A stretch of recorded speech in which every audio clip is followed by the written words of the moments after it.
Good morning. Welcome to Hope, Faith, and Joy Daily Devotion with me, Pastor Amanda.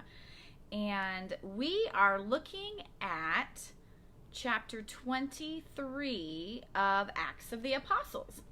So I know yesterday was kind of short, but as a quick reminder, so Paul was caught up and a Roman centurion, a tribune, was able to hold Paul, but he also wanted to kind of hear what was happening. So Paul has been released to the council by this tribune so that whatever accusations can be made can happen. So, but the tribune, it recognizes Paul as a Roman citizen. So he recognizes Paul is under a different repercussion punishment system than maybe some people think.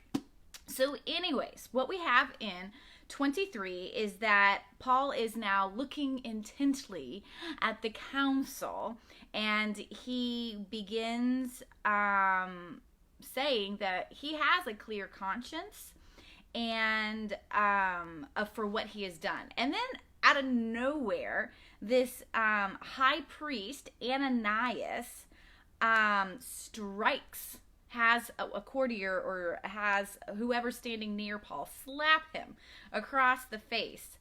And so, of course, Paul snaps back, and saying, God will strike you, you whitewashed wall.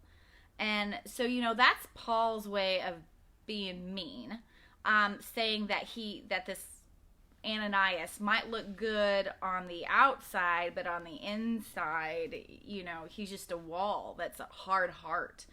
However you want to look at that. He's just pretty on the outside, but he's merely just a wall on the inside. And he says, are you there to judge me according to the law? And yet, under the violation of the law, you've struck me? Because, you're not supposed to be doing that. So he kind of just, Paul points it out. And then, of course, it's hard in those days. Everybody's like, do you know who you're talking to? He's the high priest. And, Paul, for the first time, kind of backs down for a minute. And he goes, I did not realize. And because he says, you shall not speak evil of a leader of your people. But you have to remember, at the same time, this is Paul being kind of coy again. Because, everybody should know who the leaders of your community are. You should know by their behaviors, by the way they treat people. And so Paul's being kind of snotty again, but at the same time not, by going, I didn't realize. He's not acting like a leader. That's kind of the attitude he has. So we can see we're getting some tension building up in this conversation. And then Paul noticed that some were Sadducees, it says, and others were Pharisees. And, Paul knows where to dig people right in the right place. And so he says, well, I have come here. I'm on trial concerning the hope of resurrection of the dead. And these groups of people, Pharisees and Sadducees, have very different understandings.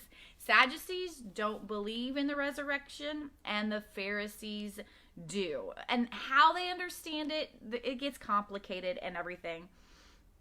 And yet the Pharisees, they believe that there might be angels and spirits that speak of them, and there's this resurrection, because that's what Jesus is resurrected from the dead. So anyways, and so now what Paul has done is he put a wedge right in the middle of this gathering of leaders.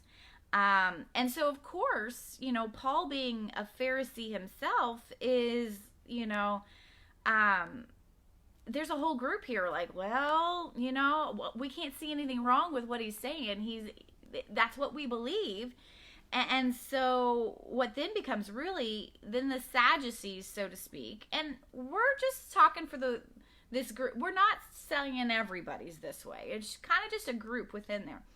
has now kind of really gotten angry. They're really upset. And so what happens is they have to take Paul back to prison, get him locked up for a while they figure out what to do next. Like, the council is divided now.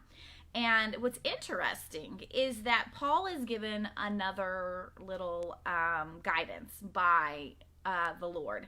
And it says the Lord was near him. And he says, not only will you be testifying here in Jerusalem, but you still have to make a witness in Rome. So that kind of assures Paul that he's going to be alive for a little bit longer. He doesn't know what else he's going to suffer, but he knows that he still has to go to Rome.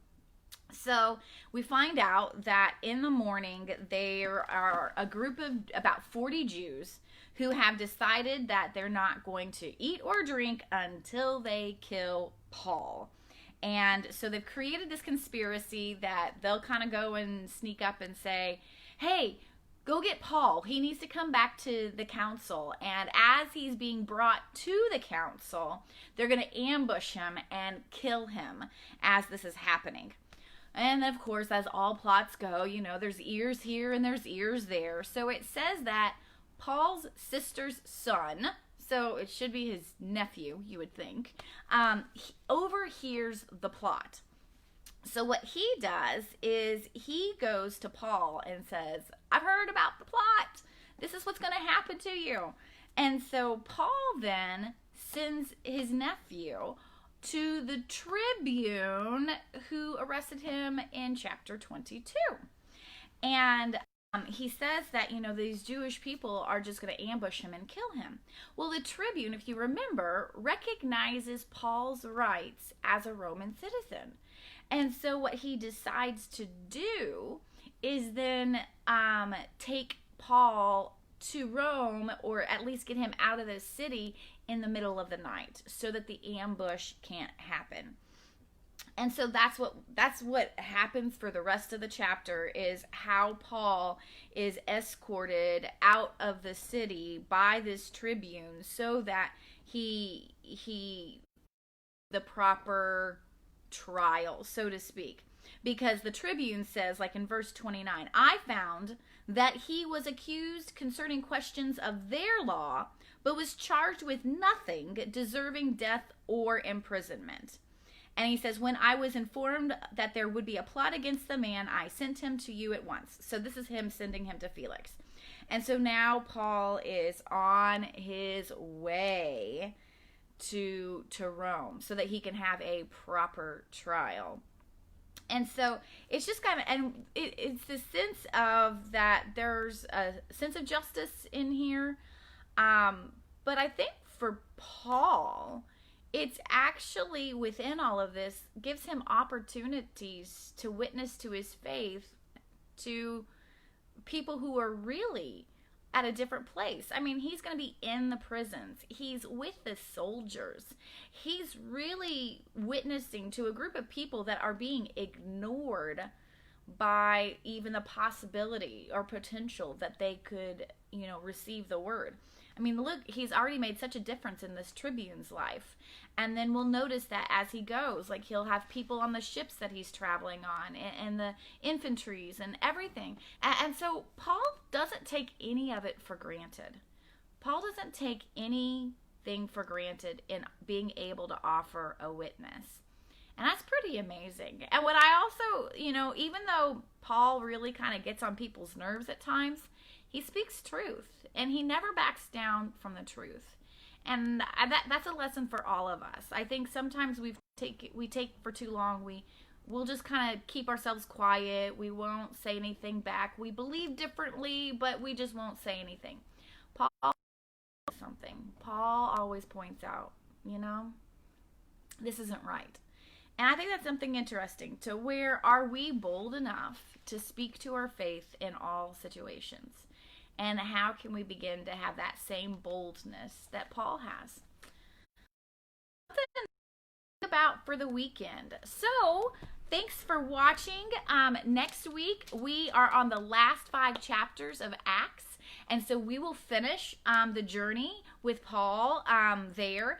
And for any of my online viewers, I would really appreciate some feedback, whether you would like to go forward into Romans together, or should we go all the way back to the beginning and start looking at Genesis, and what would be interesting to start getting a little daily devotion on. Which way would you like to go? Keep going forward to Romans, or go back to the beginning and see what happens at the beginning of our Bible, because I would love either one with you all, but I'd also like to go where you would like to learn a little bit more and get some little bits of nuggets of devotion every day. So thanks for joining me. Please give me your feedback, and we'll see you next week as we finish up the Acts of the Apostles.